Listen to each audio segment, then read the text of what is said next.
Direction les États-Unis, la ville de Chicago. Là-bas, parents et instituteurs ont uni leurs forces pour ouvrir de nouvelles écoles maternelles dans les quartiers les plus défavorisés. De nouveaux établissements scolaires sortis de terre grâce à la générosité des internautes et qui ont chacun contribué au financement via une plateforme de crowdfunding. Plus de détails dans ce reportage. Du haut de ses 7 ans, Alexandra aime déjà lire et écrire. Une passion que lui a transmise son institutrice dès l'école maternelle.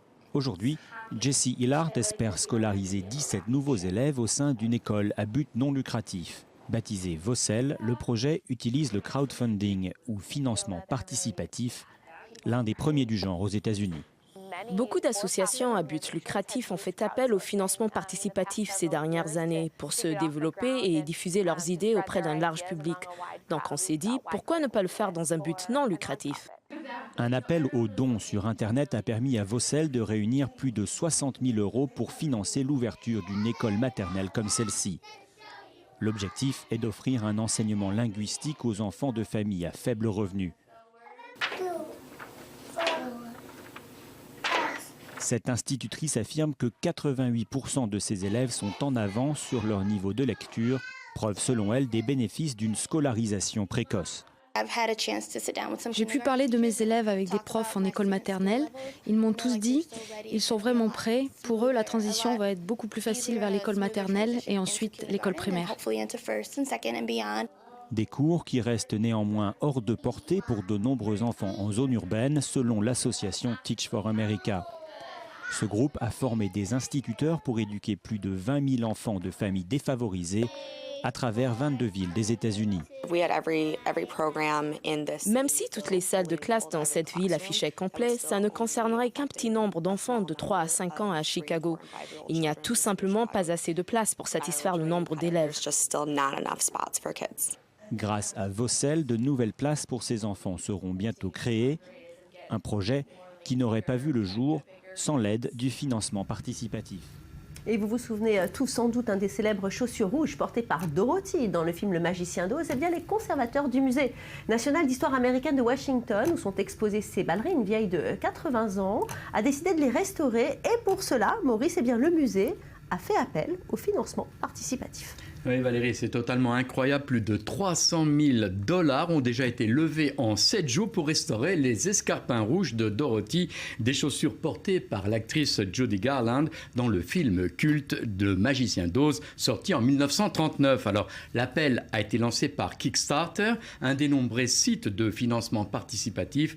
Et merveille, les dons ne sont pas seulement américains, mais proviennent de 41 pays sur les 5 continents. Le musée a donc récolté 300 000 $, soit bien au-delà de l'objectif fixé. Et devant le succès, les conservateurs du musée ont décidé de lever une rallonge de 80 000 $, figurez-vous, pour simplement restaurer cette fois le costume de l'épouvantail, un autre personnage culte du film Le Magicien d'Oz. En attendant, le brillant des escarpins va être restauré. Il a été totalement effacé depuis 1979 qu'il est au musée. La couleur est passée et elle est loin du rêve suscité par un film culte. Alors Maurice, d'ailleurs, c'est pas la première fois que les musées utilisent justement ce financement participatif, puisque le Musée national de l'air et de l'espace avait déjà fait appel à cette méthode pour restaurer la combinaison de Neil Armstrong. Oui Valérie, après le cinéma, on passe à la conquête de l'espace. Nous sommes le 20 juillet 1969. Dans sa combinaison, Neil Armstrong écrit une page de l'histoire de l'humanité en faisant le premier pas de l'homme sur la Lune. Et bien, cette combinaison qui est exposée au Musée national de l'air américain est fragile. Beaucoup de matériaux étaient conçus pour une utilisation temporaire, le temps d'un simple aller-retour de la Terre à la Lune, mais pas pour être conservés, en tout cas pas plus de 50 ans. En quelques semaines, plus de 700 000 $ ont été levés grâce aux internautes adeptes du financement participatif. Écoutez une responsable du musée. C'est incroyable, c'est phénoménal. Nous ne pensions pas atteindre aussi vite et dépasser nos objectifs d'autant. C'est une véritable victoire pour nous. Nous avons reçu le soutien de plus de 9000 personnes et pour nous, ceci est un succès en lui-même. Trouver 9000 personnes prêtes à participer et qui veulent faire partie de ce genre d'expérience. Voilà, juste un petit mot pour vous dire qu'il faudra 3 ans pour restaurer le scaphandre d'Armstrong. L'objectif est que tout soit prêt d'ici 2019 pour les 50 ans du premier pas de l'homme sur la Lune. Et le financement participatif, Maurice, qui permet aussi de réaliser ses rêves et d'envisager un avenir meilleur. C'est le cas de 2 réfugiés syriens réfugiés en Allemagne. Les 2 jeunes habitants Berlin, depuis seulement quelques mois, ont recours au crowdfunding pour monter leur start-up. Ils ont ainsi eu la bonne idée de lancer une application visant à aider les réfugiés dans leurs demandes administratives. Les explications tout de suite avec Andrea Benisti. Assimiler tous les codes de la société allemande révèle parfois du parcours du combattant. Un chemin pourtant effectué par Omar Egaït. D'origine syrienne, il faisait partie de la vague de réfugiés accueillis par le gouvernement allemand l'année dernière.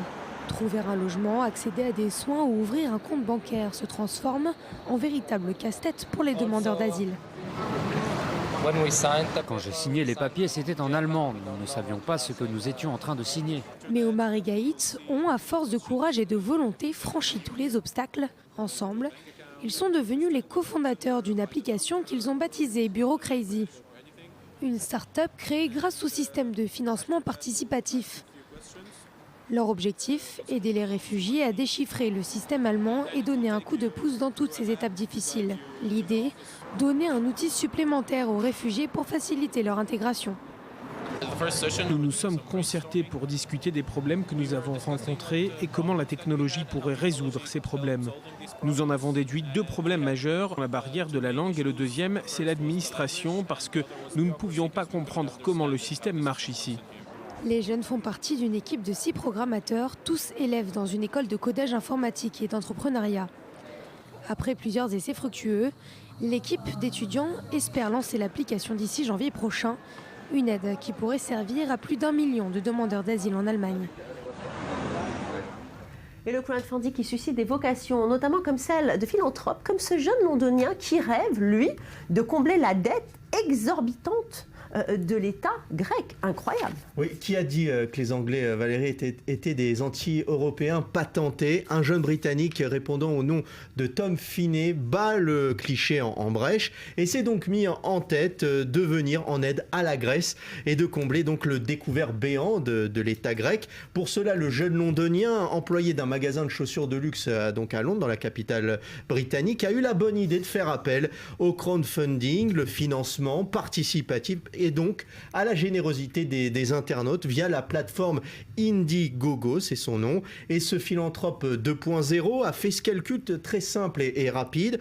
Pour une dette estimée à 1,6 milliard d'euros, la dette grecque, et une population européenne estimée à quelques 740 millions d'habitants, il faudrait seulement 3 euros par habitant pour combler le trou de la dette grecque. Autant dire une broutille. Maintenant, reste à convaincre les internautes de donner de l'argent pour la Grèce, bien sûr. Justement, pour attirer des dons, ce jeune londonien a mis en place toute une stratégie de récompense. Racontez-nous. Oui, là, c'est là que ça devient drôle. Pour inciter les internautes à donner, Tom Finney a ainsi mis en place des récompenses en fonction du montant du don. Ainsi, si vous donnez 3 euros, vous recevrez une carte postale dédicacée par Alexis Tsipras, le Premier ministre grec. Bon, ça inciterait tout de même à donner un peu plus d'argent. Alors, pour 6 euros maintenant, vous recevrez une salade feta gratuite. Maintenant, si vous n'aimez pas le fromage grec, vous aimerez peut-être le pastis grec, le fameux ouzo, pour un don de 10 euros. Et si vous n'êtes pas porté sur la bouteille, Valérie, vous aimerez aussi sûrement vous offrir un voyage à Athènes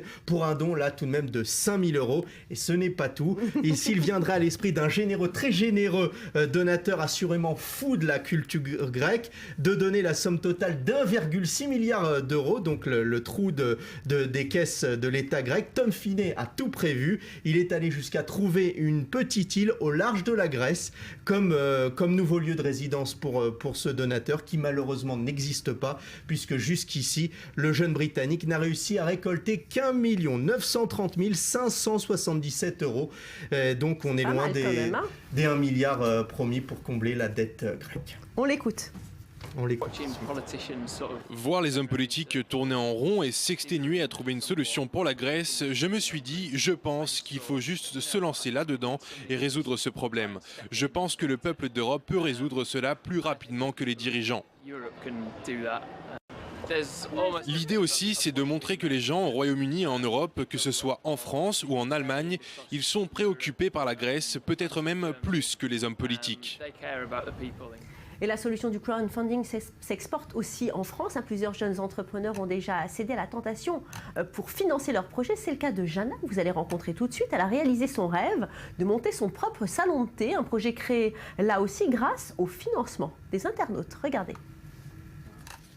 Son salon de thé sans gluten, Yana en avait rêvé. Et les internautes l'ont fait. Pour l'aider à financer son projet, elle a eu recours à un site de crowdfunding. Une plateforme de microtransactions où les dons des internautes peuvent aller de 5 à plusieurs milliers d'euros. Sur le site, on a demandé 3 000 euros. On a réussi à lever 5 000 quelques. Même si j'ai cru et je crois toujours dans le projet, j'avais aucun doute.